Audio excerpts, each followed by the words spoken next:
Hey everybody! Welcome back to Last Week Tonight. Tonight's top story? Well, it's complicated. We're diving into a geopolitical quagmire that has more twists and turns than a soap opera. It's about allies, betrayals, and a whole lot of missiles. Yes, missiles. The kind that can change the course of history in a heartbeat.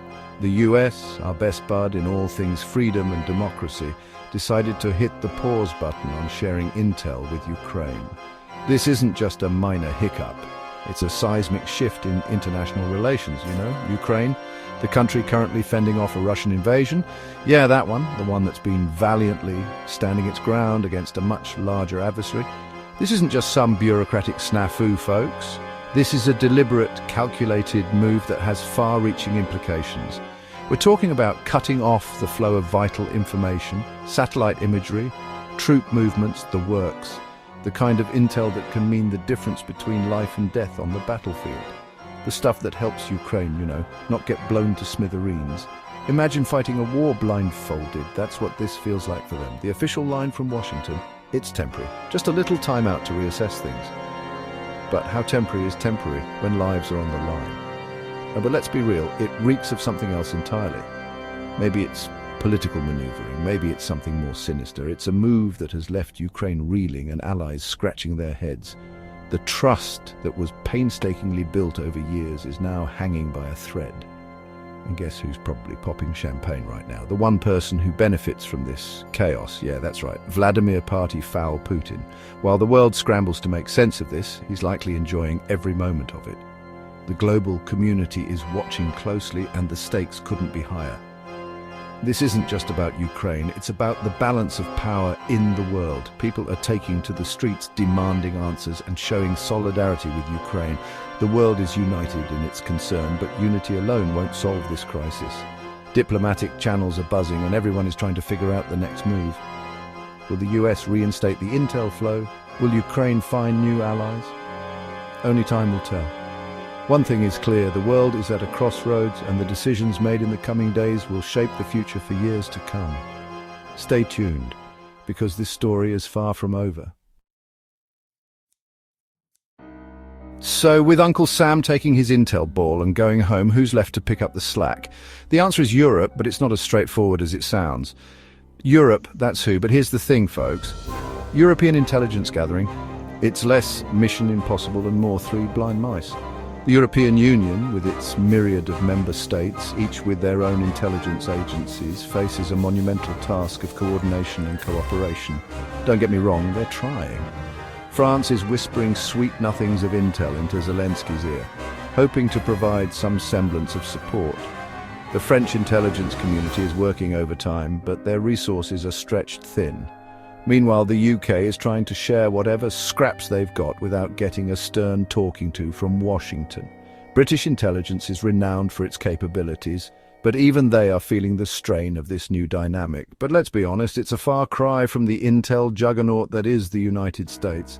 The sheer scale and sophistication of American intelligence operations are unmatched, and Europe is struggling to fill that void. It's like trying to replace Beyoncé with a high school choir. I'm sure they might hit a few good notes. But it's not quite the same, is it? The level of expertise, the resources, the global reach, it's just not comparable. The bottom line is this. Europe is playing catch-up, and in a war where every second counts, that's a dangerous game to play. The stakes are incredibly high, and the margin for error is razor-thin. Europe must find a way to streamline its intelligence efforts, enhance cooperation among its member states, and leverage every available resource to stay in the game. The future of their security, and perhaps the world's, depends on it. Imagine fighting a bully in the dark. You can't see the punches coming. You don't know where they're going to strike next. That's what it's like for Ukraine right now. Ukrainian officials aren't mincing words. They're saying this: we're flying blind. Without the intel, their ability to defend themselves is severely hampered. It's like taking away a boxer's gloves in the middle of a title fight. And it's not just the big picture stuff, the troop movements, the missile launches. It's the smaller details that matter too, the kind of intel that helps them anticipate attacks, protect civilians, and strike back effectively. Without it, they're fighting with one hand tied behind their backs. Let's give credit where credit is due. In the ever-evolving landscape of global politics, it's not easy to step up and take charge, especially when the stakes are so high. France and the UK are stepping up to the plate, trying to fill the void left by the US. These two nations, with their rich histories and significant global influence, are making concerted efforts to lead in a time of uncertainty. France, with its history of, shall we say, independent foreign policy, is making it clear they'll share whatever intel they deem fit. Thank you very much. This approach is both a strength and a limitation, as it allows France to act swiftly, but also means they might not always be in sync with their allies. The UK, our buddies across the pond, are in a trickier spot. They have a long-standing special relationship with the US, which complicates their position. They want to support Ukraine wholeheartedly, but they also need to maintain their crucial alliance with America. They're caught between wanting to support Ukraine and not wanting to upset their American allies. This balancing act requires careful diplomacy and strategic thinking, as any misstep could strain their relationships on either side. It's a delicate dance, folks, and one wrong step could have serious consequences. The geopolitical chessboard is complex, and every move must be calculated with precision to avoid unintended fallout. But even with their best efforts, the reality is this. Neither country can fully replicate the scope and scale of US intelligence capabilities. The US has built an unparalleled intelligence network over decades, and matching that is no small feat. It's like trying to put out a forest fire with a garden hose. The challenges are immense, and while France and the UK are making valiant efforts, the sheer scale of the task at hand is daunting. They are doing their best, but the limitations are clear. Section 5, NATO's tightrope walk balancing act between allies. And then there's NATO, the big bad alliance that's supposed to have everyone's back, except it seems when it comes to sharing intel that might upset the US. Talk about awkward family dinners, am I right? NATO's in a bind. They want to support Ukraine, of course, but they also don't want to alienate their most powerful member. So they're doing what any good diplomat would do in this situation.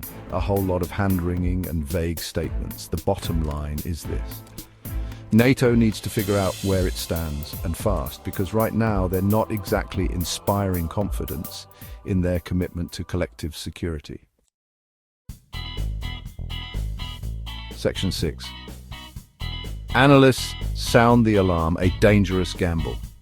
It's not just the Ukrainians who are worried, folks. Military analysts and foreign policy wonks are freaking out too.